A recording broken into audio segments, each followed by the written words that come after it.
Gosh, guys, seeing this taped up heart on stage just made me realize that my heart is beating really, really fast right now.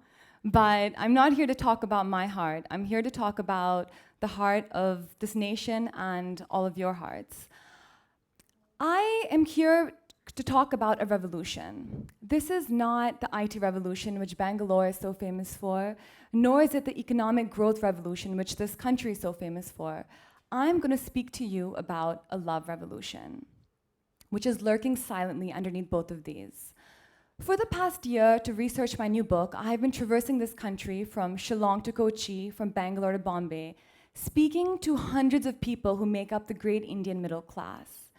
And what I have seen is a startling change in attitude and a generation gap the size of a crater.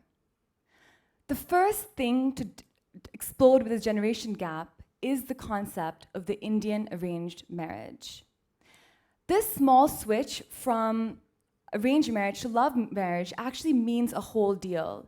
It means that a social revolution is taking place, which will change forever the way our families are structured, our communities are formed, and the way love and sex in this country are handled. Young Indians today are very keenly interested in romance, in love, in self-exploration and discovery. The relationship landscape in this country has changed more in the past 10 years than it has in the past 10,000. I'm going to take the case of my own family, a typical Brahmin middle-class family from the state of Uttar Pradesh, to illustrate this. These are my grandparents. They were married for 70 years till my dadiji or grandmother passed away 2 years ago. This is literally the first time they met on their wedding day. These are my parents. They're celebrating their 33rd marriage anniversary today. They met twice before they got married. This is my older sister, who was married 10 years ago in an arranged cum love marriage, or an introduction marriage, which is a modern-day morph of the traditional Indian marriage system. This is my younger sister, who was just married in a pure arranged marriage a few months ago. In a pure arranged marriage, love marriage, a few months ago. So now I'm next, and clearly the pressure is on, being from, a typical Indian family. And so I have to sort of think about all of these things very carefully. What I realized is that India is clearly falling in love, but there are certain hidden costs to this revolution, as there always are. The first cost is divorce. Divorce in India today stands at 10%, which is less than a lot of countries, but what is alarming is a steady increase. States like Kerala have seen an increase of 400% in the past decade. States like Punjab and Haryana have seen an increase of 150% in the past decade. Delhi is, as expected, the divorce capital of India. And about a year ago, in 1990, there was one divorce court. Today, there are 16. I'm not sure about Bangalore, but I'm sure it's not as bad as New Delhi, where I'm from. But so all of these things, all of these statistics led me to really think very carefully about arranged marriage, and I started digging a little bit more. I also found that premarital sex has increased to 75%. 10 years ago, it was less than 30%. This has led in quadrupling of teenage pregnancy rates and tripling of abortion rates. We have no social welfare system in this country. Our family is our social welfare. But as the joint family explodes with the love revolution, splitting into nuclear families, what's going to happen to the elders of our society in a country where there are no old age homes? Statistics show that single parent families have doubled in the past 5 years.